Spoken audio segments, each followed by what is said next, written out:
다윗 왕이 이 모든 일을 듣고 심히 노하니라. 카르마인 페르시코라는 사람이 있었습니다. 이 사람은 뉴욕에서 악명 높은 마피아 두목이었어요. 작년에 85세의 나이로 감옥에서 세상을 떠났습니다. 그 당시에 이 사람은 총 139년의 형을 살고 있었어요. 본래 감옥에서 출감할 날짜는 2050년도였습니다. 이 형을 다 살고 나왔다면 117세가 되었을 것입니다. 카르마인은 16살에 고등학교를 중퇴했는데요. 그때 이미 뉴욕 브루클린에서는 그 동네를 누비는 깡패 두목이었어요. 그 다음 해에 어느 아이를 때려 눕혀서 죽였는데 유죄 판결을 받지 않고 풀려났습니다. 그리고는 20대에 접어들어서 마피아에 본격적으로 가담을 하게 됩니다. 불법 도박, 악덕 사채, 그리고 공갈 협박, 강도, 청부살인 이런 엄청난 범죄 활동으로 12번이나 체포되었습니다. 하지만 실제로 카르마인은 젊은 시절에는 거의 감옥 생활을 하지 않았어요. 그만큼 그 범죄 조직이 잘 되어 있었기 때문입니다. 마피아 세계에서 점점 더 높은 위치에 오르던 카르마인은 라이벌 관계에 있는 갱단과 자주 총격전을 벌였습니다. 이런 치열한 싸움에서 카르마인은 모두 20번도 넘게 총을 맞았어요. 한 번은 얼굴에다 총을 맞았다고 합니다. 그런데도 죽지 않고 살아남았기 때문에 조직범죄 세계에서는 카르마인은 불사신이다 라는 그런 별명까지 얻게 되었다고 합니다. 배신과 속임수와 암살을 거쳐서 카르마인은 결국 미국의 5대 마피아 단체 중 하나인 콜롬보 갱단의 두목이 되었어요. 1971년도에는 37건의 제명으로 법정에 섰지만은 풀려났어요. 검사가 제시했던 12명의 증인들이 모두 나는 카르마인을 모릅니다.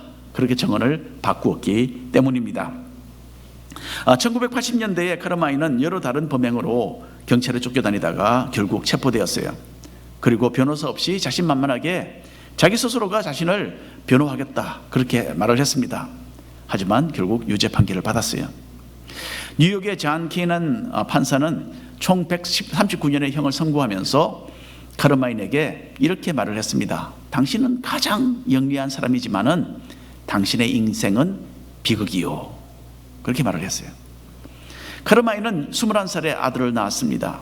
아들의 이름은 알폰세였습니다. 공부를 참 잘해서 뉴욕의 유명한 대학에 들어갈 수 있었습니다. 하지만 알폰세는 2년 만에 대학을 그만두고 아버지를 따라 조직범죄 세계로 뛰어들었습니다. 1980년대에 아버지가 경찰에 쫓겨다니는 동안에 알폰세는 아버지 대신에 마피아 단체의 두목으로 활동을 했습니다. 그리고 자신의 범죄로 인해서 이 사람도 체포가 되었어요. 그리고 아버지와 같이 유죄 판결을 받았는데 잔 키난 이 판사는 12년의 형을 선고하면서 그 당시에 32살이었던 아들 알폰세에게도 한마디를 했습니다. 만일에 계속 콜롬보 갱단에 남아있는다면 당신은 멍청이요. 그렇게 이야기를 했습니다. 자, 그 말을 들었겠습니까? 아들 알폰세는 감옥에서도 피비린내 나는 갱단 전쟁을 직접 지휘했습니다. 그리고 출감한 후에 다시 콜롬보 갱단의 두목이 되어서 살인을 포함하여 각종 범죄에 또다시 휘말립니다. 결국 다시 체포되어서 종신형을 선고받습니다. 그래서 지금 현재 알폰세는 66세의 나이로 가석방의 가망성이 전혀 없이 평생 동안 감옥살이를 지금 하고 있는 중입니다. 아버지 카르마인과 아들 알폰세의 이 실제 이야기는 아버지의 죄악된 생활이 얼마나 어떻게 자식에게 악영향을 미칠 수 있는가를 잘 보여준다라고 할 수 있겠습니다. 카르마인은 아들 알폰세에게 하나의 모델이었죠. 알폰세는 아버지 카르마인의 본을 그대로 받아서 살다가 이제는 아버지의 뒤를 이어서 감옥에서 아버지처럼 인생을 마쳐야만 하는 것입니다. 자, 성경에도 아버지의 모델을 따라 자식들이 잘못된 길을 선택했던 그런 이야기들이 간간히 나옵니다. 그 대표적인 예가 다윗과 그 아들들의 그 관계에서 빚어진 이런 사건들이에요. 다윗의 범죄가 어떻게 그 자식들에게 악영향을 미쳤는지를 살펴보고 이 문제에 대한 해결책을 우리가 한번 찾아보기를 원합니다. 먼저 암논의 범죄. 다윗은 하나님의 사랑을 받고 왕위에 오른 참 특별한 사람이었어요. 다윗은 여러모로 믿음의 사람이었던 것이 분명합니다. 하지만 여전히 아담의 후손으로서 죄의 영향력 아래 움직이는 불완전한 인간이었어요. 다윗은 자신의 부하 우리아의 아내 밧세바를 취했습니다.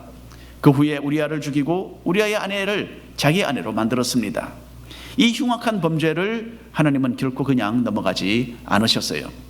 하나님께서는 선지자를 보내셔서 다윗의 그 비밀스러운 일을 폭로하시고 또 엄하게 정죄하셨습니다. 그리고 하나님께서는 죄를 범한 다윗에게 무서운 징계를 내리셨죠. 밧세바와의 그 불륜의 관계로 태어난 아들을 데려가셨습니다. 이렇게 해서 다윗은 처음으로 사랑하는 자식을 잃는 그 아픔을 경험하게 됩니다. 그 후에 하나님께서는 진지하게 회개하며 기도하는 다윗의 모습을 보시고 다윗과 밧세바 사이에 솔로몬이라는 아들을 선물로 주십니다. 그리고 솔로몬은 하나님의 사랑을 받고 나중에는 다윗을 이어서 결국 왕이 됩니다. 다윗의 그 악하고 어리석은 범죄에도 불구하고 하나님께서는 선으로 갚아 주신 것이었어요. 자, 여러분, 일반적으로 하나님께서는 우리가 회개할 때에 용서하시고 더 이상 아무런 책임을 묻지 않으십니다. 하지만 다윗의 경우에는 범죄에 대한 대가를 지불하도록 하셨어요. 다윗은 일반 사람과는 분명히 달랐습니다. 하나님께서는 다윗을 특별히 선택하셔서 나라의 지도자로 삼으셨습니다. 그리고 자신의 영으로 충만하게 하셔서 보통 사람들은 생각지도 못할 크나큰 일들을 이루도록 해주셨습니다. 하나님께서는 다윗에게 언약을 세우시지 않으셨습니까? 다윗의 나라가 영원토록 지속될 것이다, 그렇게 약속하셨어요. 다윗을 통하여 예수 그리스도가 태어나실 것과 또 예수님을 통하여 하나님의 나라가 왕성하게 될 것을 암시하신 것입니다. 이토록 엄청난 은혜를 입었던 다윗이었기에 하나님의 말씀을 어기고 그 흉악한 죄를 지은 것에 대한 책임은 더더욱 컸던 것입니다. 사무엘하 12장 10절에 이런 말씀이 있습니다. 이제 내가 나를 업신여기고 헷사람 우리아의 아내를 빼앗아 내 아내로 삼았은즉 칼이 내 집에서 영원토록 떠나지 아니하리라. 하나님께서는 다윗이 범죄한 것을 하나님 자신을 업신여긴 것으로 간주를 하셨어요. 다윗은 하나님과 영원한 언약을 맺은 특별한 관계에 있었고 또 하나님을 대표하는 그런 왕의 위치에 있었습니다. 그래서 일반 사람들과는 달리 그 범죄에 대한 하나님의 판결도 그만큼 엄중했습니다. 이제 사무엘하 13장에 이르러서 다윗은 자신이 뿌렸던 그 죄의 열매를 거두어 드리기 시작합니다. 다윗은 우리아를 죽이고 밧세바를 탈취했습니다. 이와 같이 이제 다윗은 자신의 집안에서 이렇게 유사한 상황을 직접 뼈아프게 체험하게 됩니다. 사무엘하 13장 1절 2절 말씀입니다. 한 절씩 나눠서 읽겠습니다. 그 후에 이 일이 있으니라. 다윗의 아들 압살롬에게 아름다운 누이가 있으니 이름은 다말이라. 다윗의 다른 아들 암논이 그를 사랑하나 어찌할 수 없는 줄을 알고 암논이 그의 누이 다말 때문에 우라로 말미암아 병이 되니라. 자, 그 당시의 문화에 따라서 다윗은 여러 아내들을 거느렸어요. 본래 하나님께서는 한 남자와 한 여자가 만나서 한 몸이 되는 것을 그렇게 의도하셨습니다. 하지만 인간 세상이 악했기 때문에 옛날에는 일부 다처제를 임시적으로 허용하셨습니다. 이제는 예수님을 통해서 전해진 그 교훈 그대로 모든 신앙인들은 하나님께서 제정해 주신 혼인의 법을 따르고 있습니다. 어쨌든 다윗은 왕비가 여럿이다 보니까 자녀가 많았어요. 그리고 특별히 엄마가 다른 그런 이복 자녀들이 대부분이었어요. 오늘 줄거리의 중심 인물인 암논은 다윗의 첫째 아들이었고 압살롬은 셋째 아들이었어요. 이 사람들은 이복 형제들이었어요. 이게 참 문제의 한 부분이었습니다. 먼저 압살롬은 대단히 미남이었어요. 나중에 또 나오지만은 압살롬은 이스라엘 나라 전국에서 제일 잘생긴 사람으로 널리 평가를 받고 있었습니다. 머리끝에서부터 발끝까지 도무지 흠잡을 것이 없는 그런 외모를 가지고 있었습니다. 압살롬에게는 자신의 친어머니에게서 난 다말이라는 친여동생이 또 있었습니다. 오늘 말씀에서 다말은 아름다웠다, 그렇게 특별히 기록이 되어 있지 않습니까? 압살롬이 미남이었던 것처럼 여동생 다말도 미인이었던 것입니다.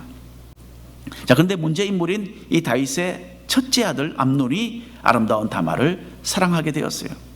그리고 자신의 뜻을 이룰 수 없어서 상사병에 걸렸습니다. 그런데 잠시 후에 드러나게 되지만 이것은 진정한 의미에서 상사병이 아니었어요. 다윗을 위하고 뭐 사랑해서 함께 있고 싶어하는 그런 것이 아니었고 그냥 육체적으로 다말을 취하고 싶었던 그런 욕망뿐이었습니다. 자, 그런데 다말은 결혼하지 않은 처녀였기 때문에 암논은 어떻게 할 도리가 없었어요. 아마도 그 당시에 궁정에서는 처녀 공주들을 특별히 제한된 지역에 따로 지내도록 했을 것입니다. 아마 그렇기 때문에 암논은 다말에게 다가갈 기회조차도 없었던 것 같습니다. 그래서 스스로의 욕망을 이기지 못해서 괴로워하고 있었습니다. 여러분, 암논의 감정은 어느 면으로 보아도 정당하지 않았습니다. 다말은 이복 누이로서 여전히 자신의 동생이었어요. 동생을 그런 눈으로 바라본다는 것은 꿈에도 상상할 수 없는 것이죠. 모세의 율법에는 이런 근친상간을 엄격하게 금했습니다. 자, 그런데 암논은 하나님의 법을 아예 염두에 두지도 않고 있었던 것 같습니다. 자, 그리고 암논은 다말의 아름다움에 매혹되어서 이성관계를 꿈꾸며 속을 태우고 있었습니다. 자, 이것 역시 사람의 마음조차 살피시는 하나님 앞에서는 결코 허용되지 않는 죄입니다. 하지만 암논은 자신의 마음에서 끓어오르는 이 죄의 갈망을 차단시키려 하지 않고 오히려 속으로 그것을 품고 있었다는 거죠. 이게 문제입니다. 여러분, 죄는 마음속에서 싹트기 전에 아예 뿌리부터 뽑아서 던져버려야 합니다. 이런 단호한 태도를 가지지 않으면 죄에 굴복하게 되고 그만 패배하는 삶을 살게 되는 것입니다. 기도와 말씀으로 늘 무장하고 성령의 음성에 귀를 기울일 때에 우리가 이런 담대한 용단을 내릴 수가 있는 것입니다. 3절과 4절 말씀인데 역시 한 절씩 나눠서 읽겠습니다. 암논에게 요나답이라 하는 친구가 있으니 그는 다윗의 형 시므아의 아들이요 심히 간교한 자라.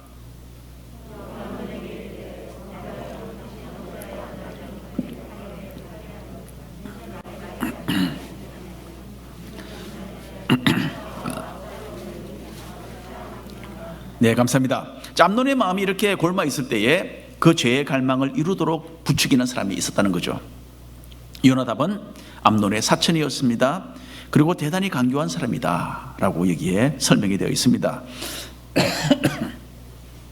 그가 아주 명석한 두뇌를 가졌지만은 그것을 선한게 사용하기보다는 타락된 일로 활용하는 사악한 인물이었던 것입니다. 여러분, 우리는 요나답과 같은 사람을 주의해야 합니다. 에덴 동산에서 아담과 하와를 유혹했던 뱀과 같은 사람이죠.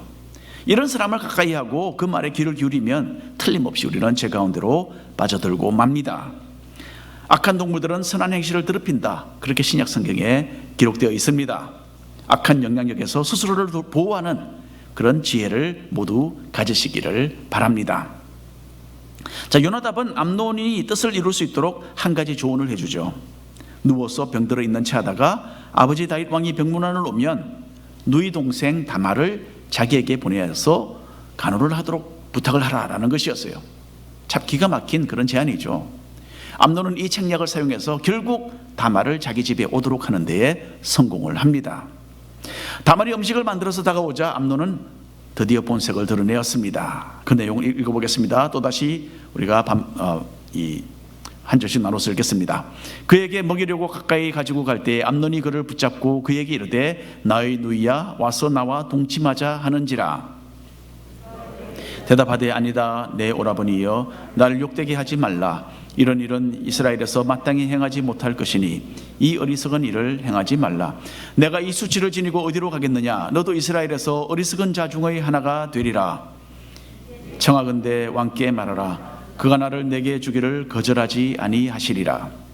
자, 먼저 암논은 다말이 도망칠 수 없도록 꽉 붙잡고서 동침을 요구하고 있습니다. 자신이 무엇을 할 것인지를 이미 결정한 상태였어요. 다말이 자신의 요구에 순순히 응하든지 응하지 않든지 상관이 없었습니다. 자, 오빠가 갑자기 괴물로 변한 이 상황에서 다말은 아마 제정신이 아니었겠죠. 그리고 그렇게 할 수 없다, 그렇게 단호하게 자신의 의사를 밝힙니다. 그리고 제발 자기에게 이 못된 짓을 하지 말라, 그렇게 호소합니다.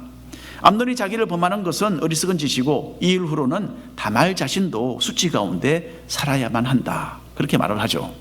그리고 마지막으로는 아버지 다윗 왕에게 부탁하면 분명히 나와 결혼하게 해주실 것이다, 그렇게까지 안간힘을 다해서 설득을 해보려고 지금 하고 있습니다. 하지만 암논은 이런 다말의 애원을 다 무시하고 동생을 강간합니다. 그리고 자신의 욕망을 채우고 난 후에는 다말이 더 이상 보기 싫어졌어요. 그래서 암논은 하인을 불러서 다말을 끌어내고 자기 집 밖으로 내쫓았습니다. 자, 읽어보겠습니다. 18절 19절입니다. 함께 읽겠습니다. 암논의 하인이 그를 끌어내고 곧 문빗장을 지르니라. 다말이 채색 옷을 입었으니 출가하지 아니한 공주는 이런 옷으로 단장하는 법이라. 다말이 재를 자기 머리에 덮어쓰고 그의 채색 옷을 찢고 손을 머리 위에 얹고 가서 크게 울부짖으니라. 다말은 공주였습니다. 그리고 또한 결혼하지 않은 처녀였어요. 그래서 특별히 여러 색으로 된 화려한 옷을 입고 있었습니다. 하지만 이제 자신의 그 영예로운 신분을 빼앗긴 그 슬픔을 표현하며 통곡하고 있습니다. 재를 머리에 덮어쓰고 옷을 찢고 그리고 손을 머리에 얹는 것은 다 그 당시 문화의 극한 울분을 표현하는 방법이었습니다. 20절 읽어드립니다. 그의 오라버니 압살롬이 그에게 이르되 내 오라버니 암논이 너와 함께 있었느냐? 그러나 그는 내 오라버니니 누이야 지금은 잠잠히 있고 이것으로 말미암아 근심하지 말라 하니라. 이에 다말이 그의 오라버니 압살롬의 집에 있어 처량하게 지내니라. 동생이 당한 일을 알고서 압살롬은 다말을 위로해 주었어요. 오빠가 알아서 할 테니 지금은 가만히 있으라 라고 따독거려 줍니다. 자, 그 후로 다말은 압살롬의 집에서 처량하게 지내는 신세가 되었어요. 이것으로 성경에서는 다말의 이야기가 그냥 끝이 납니다. 다말이 오빠 압살롬의 집에서 처량하게 지냈다는 것은요, 평생토록 결혼하지 못했다라는 그 의미가 포함이 되어 있습니다. 참 안타까운 일이죠. 이스라엘 여자의 입장에서 이것은 죽는 것과 다름없는 정말 절망적인 그런 상황을 이야기합니다. 암논에 대한 압살롬의 반응은 오늘 보니까 놀라울 정도로 침착하고 차분하죠. 분명히 속으로는 암논을 미워했겠지만은 겉으로는 전혀 내색하지 않습니다. 그리고 암논이 다말에게 저질렀던 그 잘못에 대해서도 전혀 거론하지 않습니다. 여러분, 이것은 압살롬이 얼마나 철저하게 위험한 인물인지를 보여주는 것입니다. 그리고 실제로 압살롬은 앞으로 사무엘하 여러 장에 걸쳐서 다윗의 삶에 가장 큰 타격을 입히는 그런 사람으로 떠오르게 됩니다. 다말에 관한 사건이 있은 후 2년이 지났어요. 압살롬은 자기 소유로 있는 양들을 다 모으고 틀을 깎는 그런 시간을 가집니다. 목축업을 하는 사람이 양틀을 깎는 것은요, 농부가 추수를 하는 것과 같은 일입니다. 많은 사람을 초청해서 잔치를 열고 서로 축하하며 즐기는 그런 시간이었어요. 그러니까 추석과 같은 그런 날입니다. 압살롬은 이 자리에 아버지 다윗 왕과 모든 신하들을 초청을 합니다. 자신과 함께 신하들이 다 간다면 압살롬에게 재정적으로 큰 부담이 될 것을 다윗은 알았어요. 그래서 다윗은 나는 잔치에 가지 않겠다 사양을 합니다. 자, 압살롬은 다윗이 사양할 것을 미리 예측하고 있었던 것 같아요. 그리고 만일에 아버지께서 못 오신다면 대신 암논을 그러면 보내달라, 그렇게 요청을 합니다. 그 내용을 읽어보겠습니다. 26절 27절입니다. 압살롬이 이르되 그렇게 하지 아니하시려거든 청하건대 내 형 암논이 우리와 함께 가게 하옵소서. 왕이 그에게 이르되 그가 너와 함께 갈 것이 무엇이냐 하되, 읽어보십시오. 압살롬이 간청하매 왕이 암논과 왕의 모든 아들을 그와 함께 그에게 보내니라. 암논은 다윗의 맏아들이죠. 그리고 어떤 면에서는 정말 다윗을 대표할 수도 있는 그런 사람이었습니다. 그리고 대부분의 사람들의 눈에는 다윗을 이어서 다음 왕이 될 그런 세자이기도 했죠. 첫째니까. 그러니 암논을 보내달라라는 압살롬의 요청이 경우에 그렇게 어긋나는 것은 아니었습니다. 하지만 다윗은 마음에 놓이지 않았어요. 2년 전에 암논이 다말에게 저질렀던 죄가 있는데 압살롬이 벌써 그 일을 다 잊어버렸을까? 의심이 드는 거죠. 그런데 압살롬은 내 형 암논을 보내주십시오, 이렇게 간청하는 겁니다. 그래서 다윗은 암논뿐만 아니라 다른 모든 왕자들도 함께 동행을 해서 함께 보냅니다. 그러면 안전할 것이라고 생각을 하고, 압살롬은 잔치 자리에서 암논이 술에 취하면 그때 암논을 죽이려는 계획을 세워놓고 있었습니다. 그래서 자기 종들에게 미리 지시를 내리죠. 내가 모든 것을 책임질 테니까 죽이라는 명령이 떨어지면 지체하지 말고 쳐야 한다, 그덕 확인을 시킵니다. 드디어 잔치가 무르갈 때에 그 압살롬은 명령을 내리죠. 그리고 그 명령에 따라서 종들은 암논을 칼로 쳐 죽였습니다. 자, 암논의 죽음을 목격했던 나머지 왕자들은 다 놀라서 그 자리를 떠나 다윗 왕에게로 도망쳐 왔습니다. 다윗은 암논의 죽음에 대하여 듣고서 왕자들과 함께 목을 두어 통곡을 합니다. 하나님께서 나단 선지자를 통하여서 칼이 내 집에서 떠나지 않을 것이다 라고 예고하셨던 그 말씀이 이제 그대로 이루어지기 시작했던 것입니다. 그리고 여러분, 이것은 그냥 시작에 불과합니다. 이렇게 해서 다윗은 자신이 지은 그 죄의 열매를 거두어 드리게 됩니다. 압살롬이 암논을 죽여서 복수하게 된 것에는 처음에 암논의 범행에 대한 다윗의 좀 부족한 반응도 한 몫을 했다고 생각합니다. 다윗은 암논이 누이 동생 다말을 범했다라는 말을 듣고 분노했죠. 오늘 본문의 말씀 다시 한번 읽어보겠습니다. 함께 읽겠습니다. 다윗 왕이 이 모든 일을 듣고 심히 노하니라. 다윗은 분노했습니다. 하지만 그 외에는 다른 행동을 어떤 행동도 취하지 않았어요. 암논을 붙잡고 어떻게 야단을 치거나 징계를 내리지도 않았습니다. 여러분, 다윗이 암논을 엄하게 징계하지 못했던 것은 자신 스스로가 떳떳하지 못했기 때문일 것입니다. 암논이 한 행동에서 다윗은 자기 자신을 보는 듯 했던 것이죠. 암논은 자기를 꼭 닮았던 것입니다. 자기가 바세바의 그 아름다움을 보고 육체의 욕망을 채웠던 것처럼 암논도 다말의 아름다움에 반해서 범행을 저질렀던 것이죠. 다윗은 자기 스스로의 죄책감 때문에 위축되어서 암논의 문제를 제대로 다루지 못했던 것입니다. 그리고 이 실책은 또 다른 비극으로 이어졌어요. 압살롬의 종들을 통하여 암논을 죽인 것 또한 너무나 다윗을 닮은 행동이었습니다. 다윗은 치밀한 계획 속에 바세바의 남편 우리아를 제거하지 않았습니까? 군대 지휘관 요압에게 지시를 내렸어 우리아가 전쟁터에서 죽도록 했습니다. 이제 압살롬도 아버지 다윗처럼 치밀하게 일을 꾸며서 종들의 손으로 암논을 쳐 죽였던 것입니다. 다윗의 아들들은 아버지로부터 추악되고 죄악된 그런 모습을 보고 배웠습니다. 그리고 이렇게 섭득한 것을 자기 가족에게 행했습니다. 스로에게. 아버지 다윗의 악영향이 그렇게 나타난 것입니다. 자, 여러분, 그렇다고 이 모든 것의 책임이 다 오로지 다윗에게만 있다라는 것은 아닙니다. 암논과 압살롬도 자기 스스로의 행동에 대해서 완전한 책임이 있습니다. 아버지 때문에 내가 이렇게 되었다, 그렇게 핑계를 댈 수는 없는 일이죠.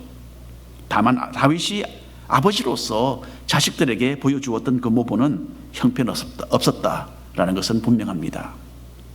우리가 심는 죄의 뿌리는 그냥 가만히 있는 것이 아닙니다. 그것은 자라고 결국에는 죄의 열매를 맺게 됩니다. 그리고 우리를 망칠 뿐만 아니라 우리 가족과 주변에 사랑하는 사람들을 또한 실망시킵니다. 죄는 또 다른 죄를 낳기 때문에 우리 선에서 죄를 잘라내고 마무리 지어야 하는 것입니다. 설사 우리가 다윗처럼 자식들에게 떳떳하지 못한 그런 모습이 있었다 하더라도 여러분, 여전히 희망은 있습니다. 지금부터 잘하면 됩니다.